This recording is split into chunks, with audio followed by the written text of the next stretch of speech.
Story on EVA. Always loved hiking, but what happened last summer made me rethink the woods forever. My name is Hos, and my best friend, Eric, and I had planned a weekend trip to the Smoky Mountains. The idea was simple. Hike a popular trail, camp overnight, then head back the next morning. The first few miles were perfect. The trail was quiet except for birdsong. The air was cool, and we joked around as we walked. We weren't worried. It was a marked trail, and dozens of people hiked it every week. Around mile 4, the trail began to narrow and went deeper into the forest. The trees grew taller, and the light dimmed. It felt different, heavier somehow, but we shrugged it off. We reached a small clearing just before sunset, and decided to set up camp there. We built a fire, cooked some instant noodles, and sat around laughing. Everything felt normal again, but later, while Eric went to gather more wood, I noticed how quiet it was. The forest had gone completely still. No crickets, no wind, nothing. Eric was gone longer than I expected. I called out, but only silence answered. After 5 minutes, I grabbed a flashlight and went looking for him. I followed the trail for a few hundred feet before I saw something strange. Eric's flashlight lying in the dirt. The batteries were still working, casting a beam into the trees. But Eric wasn't there. Panic hit me hard. I yelled his name until my throat hurt, but the woods swallowed my voice. Then, faintly, I heard footsteps. But they weren't moving toward me. They were circling. I shined my light around frantically. For a split second, I thought I saw someone standing between the trees. Not Eric, but taller, thinner. The second my beam touched them, they stepped back into the shadows. My heart hammered in my chest. I ran back to camp, half expecting Eric to be there waiting, laughing at some dumb prank. But the camp was empty. The fire had burned low, and Eric's backpack was still leaning against a tree. Everything of his was still there. Except him. I sat up all night by the fire, clutching a stick like it was a weapon. I didn't sleep. I didn't even blink much. Every so often, I thought I heard something moving in the woods. By dawn, I was done. I packed everything and bolted down the trail. When I reached the ranger station hours later, I was shaking so badly I could barely talk. Search teams went back that same day. They combed the trail, the clearing, the surrounding woods. They never found Eric. The official report just said, missing person. But I know what I saw. Someone was out there with us. And when Eric went to gather wood, they took his story too. 3 summers ago, my cousin Sarah and I decided to take a hiking trip in Oregon. The trail was long but well marked, and we planned to camp halfway before finishing the hike the next day. The first half of the trail was beautiful. Towering pines, moss-covered rocks, streams that sparkled in the sunlight. We felt like we were walking through a postcard. But by late afternoon, storm clouds rolled in. The wind picked up, and the woods grew darker. Sarah suggested we look for shelter instead of camping in the open. That's when we found it. A small wooden cabin tucked away between the trees, maybe 50 yards off the trail. It looked old, but solid. The door was shut, and there was no smoke from the chimney.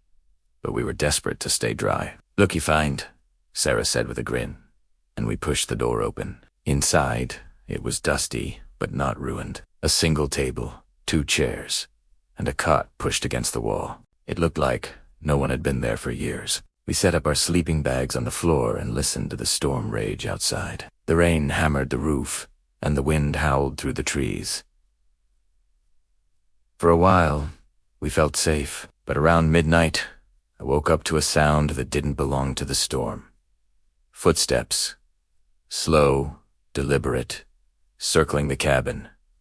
I froze, listening hard. Sarah stirred beside me, whispering, "Do you hear that?" Before I could answer, something scratched against the wooden wall. Long, dragging strokes, like nails, raking the cabin from outside. I wanted to peek through the window, but fear glued me in place. The scratching stopped, then silence. Hours crawled by, but somehow we drifted back to uneasy sleep. When morning came, the storm had passed, and everything seemed normal again, until Sarah pointed at the door. 4 deep gouges were carved into the wood, right at eye level. Fresh gouges, splintered edges, raw and sharp. We packed up quickly and left, refusing to look back at the cabin. The trail felt different now, darker somehow, even in daylight. By late afternoon, we heard the footsteps again. Behind us, this time. When we stopped, they stopped. When we walked faster, they matched our pace. Terrified, we broke into a run and didn't stop until we burst into the parking lot at the trailhead. There were cars, people, safety. But the relief didn't last. When I opened my car door, I froze. Carved into the side of my vehicle, in the same fresh gouges we saw on the cabin door, were 4 deep claw marks. We never went hiking together again. And sometimes, late at night when the wind is howling, I swear I still hear those footsteps. Story 3.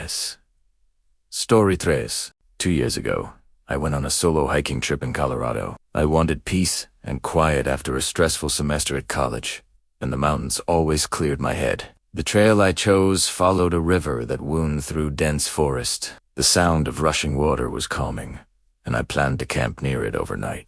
As the sun dipped lower, I found a perfect spot.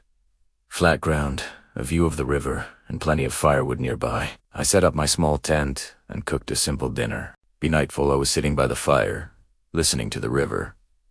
That's when I noticed movement on the opposite bank. At first, I thought it was just a deer. But then I saw him. A man.